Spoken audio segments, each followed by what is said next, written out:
Hello, students of 9th class. Today we will discuss from the book The Hive, our lesson number 6, My Childhood. See, before starting our lesson, my childhood is about our 11th President of India in 2002, APJ Abdul Kalam. और इन्होंने अपनी autobiography में wings of fire, जो उनकी autobiography का नाम है, उनके अंदर जो है उस ऑटोबायोग्राफी में इन्होंने अपने चाइल्डहुड के बारे में बताया है। उसी का कुछ पार्ट जो है हमने इस लेसन में लिया हुआ है। So without wasting our so much time, let's start our lesson. I was born into the middle class Tamil family in the island town of Rameshwaram in the erstwhile Madras state.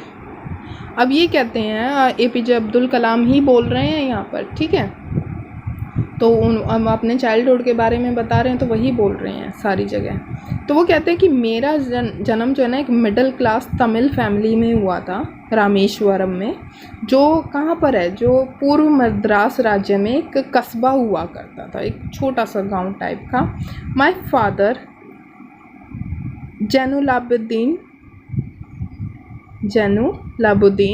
Had neither much formal education nor much wealth. ना तो वो इतने ज़्यादा मतलब शिक्षित इंसान थे और ना ही इतने ज़्यादा वेल्दी इंसान थे। डिस्पाइट दीज डिसएडवांटेजेस, इन सारे डिसएडवांटेजेस के बावजूद he possessed great innate wisdom and a true generosity of spirit. तो इन कमियों के बावजूद भी ना उनके पिताजी जो हैं एक जन्मजात ही सूझबूझ वाले, एक बहुत अच्छी आत्मा के इंसान थे, ठीक है। मतलब जेनरसिटी का मतलब होता है कि उदारता वाले, बहुत बड़े दिल के इंसान थे। He had an ideal helpmate in my mother Ashiamma. तो जो मेरी माँ के रूप में उनके पास एक आदर्श सहायक के रूप में साथी जो थी, यानी यहाँ पर हमें दोनों के उनके पेरेंट्स का नाम पता चल गया है कि उनके पेरेंट्स का पापा का नाम था जैनुलाबुद्दीन और इनकी मम्मी का नाम था Ashiamma. I do not recall the exact number of people she fed every day. और उनको ये बिल्कुल भी याद नहीं है कि वो रेगुलर बेसिस पर कितने लोगों को खाना खिलाया करती थी, but I am quite certain that far more outsider eight.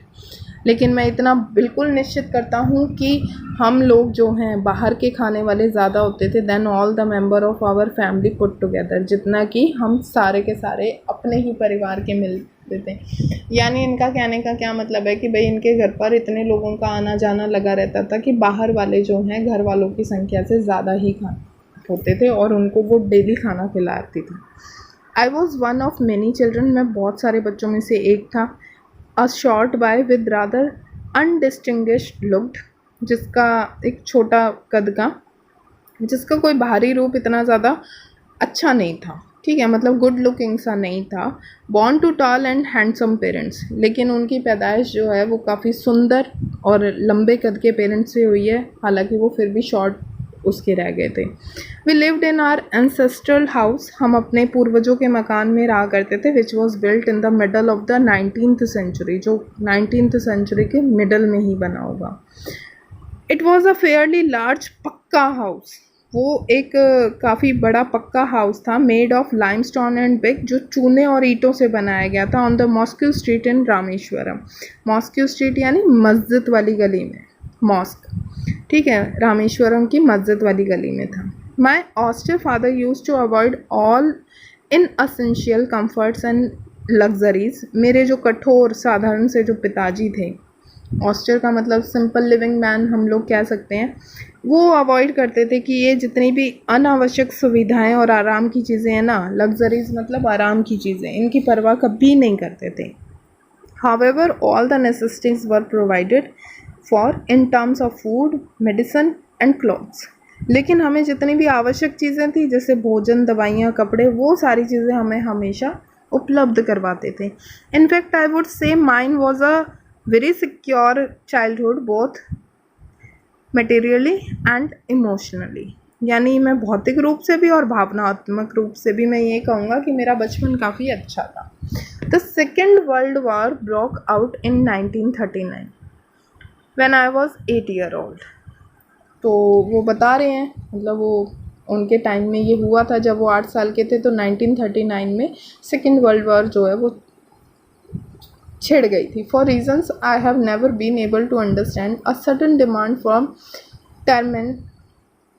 टर्माइन seeds erupted in the market. मेरे को आज तक ये बात समझ में नहीं आती कि किन कारणों से टर्माइन यानी इमली के जो बीज हैं उनकी मांग अचानक क्यों बढ़ गई. I used to collect the seed, और मैंने भी वो बीज एकत्रित करता था, and sell them to a provision shop. और एक प्रोविज़नल शॉप वो होती है जिसमें हमें किराने का सामान मिलता है, ऑन मॉस्क स्ट्रीट, और अपनी वो मस्जिद वाली गली में एक किराना की दुकान पे बेच देता था. A day's collection would fetch me the princely sum of 1 anna. और एक दिन जो है वो उसमें मेरी 1 आने की कमाई हो जाती थी. मतलब वो इतनी सारी उनके बीज जो हैं वो इकट्ठे कर लेते थे कि उनके बदले उनको 1 आना मिल जाता था. My brother in law Jalaluddin would tell me stories about the war which I would later attempt to trace in the headlines in Dinamani. तो वो कहते हैं कि मेरा बहनोई जो जलालुद्दीन था उन्होंने मुझे युद्ध के बारे में, वॉर के बारे में कहानियाँ सुनाया करता था, जिनको बाद में मैं दिनमानी अखबार में जो है वो मुख्य समाचार के रूप में पढ़ा करता था. यानी ये दिनमानी जो है उस टाइम पर पब्लिश होता था, प्रिंट होता था, अखबार का नाम है. Our area being isolate was completely unaffected by the war. हमारा जो क्षेत्र था, वो एरिया जो था वो बिल्कुल अलग अलग होने के कारण ये युद्ध के उन पे कोई इफेक्ट नहीं पड़ रहा था, ये वॉर जो वर्ल्ड वार जो हो रही थी. But soon India was force to join the allied force and something like a state of emergency was declared. लेकिन जल्दी ही भारत को जो है जितनी भी उनकी सेनाओं में शामिल होने के लिए मजबूर किया गया. ठीक है, क्योंकि वो वर्ल्ड वार हो रही थी तो भारत को भी मजबूर कर दिया गया था, और सारी जगह जो है इमरजेंसी डिक्लेयर हो गई थी. The first casualty came in the form of the suspension of the train held at Rameshwar station. तो सबसे पहला सबसे पहला इफ़ेक्ट इस रूप में हुआ था कि रामेश्वरम स्टेशन पर गाड़ी का रुकना जो है वो स्थगित कर दिया गया था, यानी उसको आगे के लिए बढ़ा गया था. Now, the newspaper now had to be bundled and thrown out from the moving train on the Rameshwaram road between Rameshwaram and Dhanushkodi.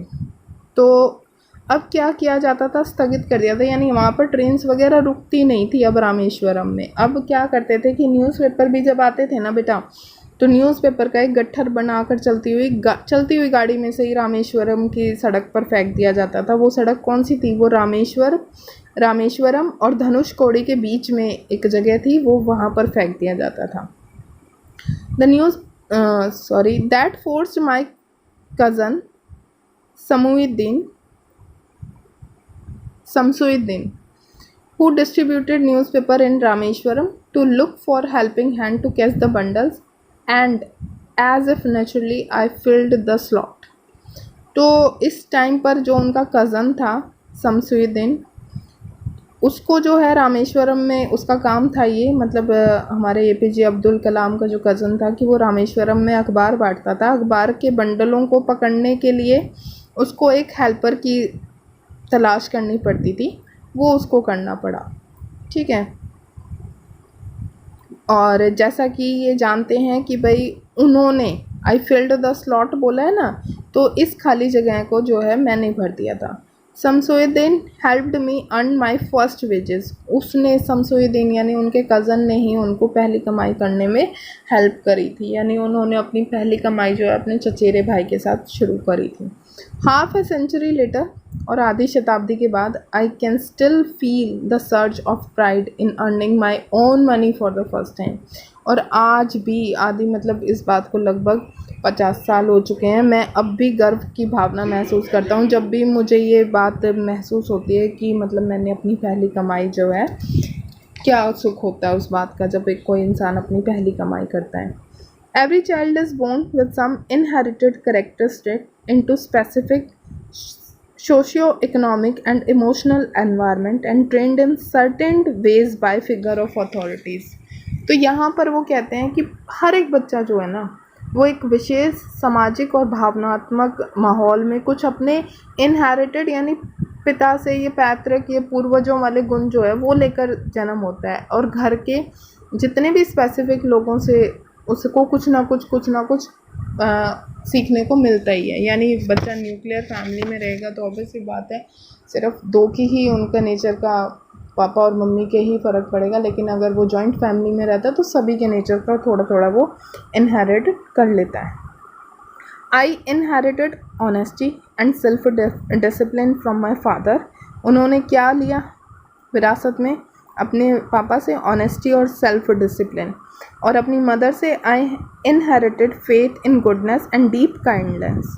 और उन्होंने अपनी मम्मी से क्या पाया कि भाई अच्छाई में बिलीव करो और बिल्कुल दयालु रहो। And so did my 3 brothers and sister, और ऐसा ही मेरे 3 भाई और बहनों ने। I had 3 close friends in my childhood. मेरे 3 जो हैं चाइल्डहुड फ्रेंड थे, रामानंद शास्त्री, अरविंद और शिव प्रकाशन। ठीक है। The boys were from the Orthodox Hindu ब्राह्मण फैमिलीज़। अब हम सबको पता है APJ अब्दुल कलाम जो हैं वो मुस्लिम थे, तो ये सारे के सारे जो इनके दोस्त थे वो हिंदू फैमिलीज़ थे, ब्राह्मण फैमिलीज़ से थे। ऑर्थोडॉक्स यानी पुराने रीति रिवाजों को मानने वाले, संकीर्ण विचारधारा। As children, none of us ever felt any difference amongst ourselves because of our religious differences and upbringing. In fact, Ramanand Shastri was the son of Pakshi Lakshman Shastri, the highest priest of Rameshwaram temple. तो ये कहते हैं कि बच्चों के रूप में हम में से किसी ने भी अपने जो हमारे रिलीजियस डिफरेंसेस थे और जो हमारा अपब्रिंगिंग का टाइम था, यानी जो पालन पोषण था, उसमें हम लोगों ने बच्चे रहते हुए कभी महसूस ऐसा कोई अंतर नहीं किया था। वास्तव में तो क्या था कि रामानंद शास्त्री जो है वो रामेश्वरम में जहाँ पर ये रहते थे APJ अब्दुल कलाम, उसके उच्च पुजारी थे। पाक्षी लक्ष्मण उसका बेटा था। ठीक है, पाक्षी लक्ष्मण शास्त्री का बेटा था रामानंद शास्त्री, जो कि हाईएस्ट प्रीस्ट थे, पुजारी थे रामेश्वरम के टेम्पल में। Later he took over the priesthood of the Rameswaram temple from his father. और बाद में जो है अपने पिता के बाद जो है उन्होंने पुजारी का पद ही ग्रहण करा था उनके फ्रेंड ने। Aravindan went into a business of arranging transport for visiting pilgrims, and Shiv Prakashan became a catering contractor for the Southern Rails। तो इन्होंने अपने फ्रेंड्स की भी लाइफ के बारे में बता दिया कि उन्होंने क्या क्या किया, कि रामेश्वरम जो हैं रामानंद शास्त्री जो हैं वो तो पुजारी बन गए अपने पापा के बाद, उन्हीं का पद लिया। अरविंदन ने जो है ना जितने भी तीर्थयात्री पिलग्रिम्स जितने भी आते थे उनके ट्रांसपोर्ट की व्यवस्था का काम करना शुरू कर दिया था। और शिव प्रकाशन जो है वो साउदर्न रेलवेज़ में खाने पीने का यानी कैटरिंग का काम का ठेकेदार बन गया था। During the annual Shri Sitaram Kalyanam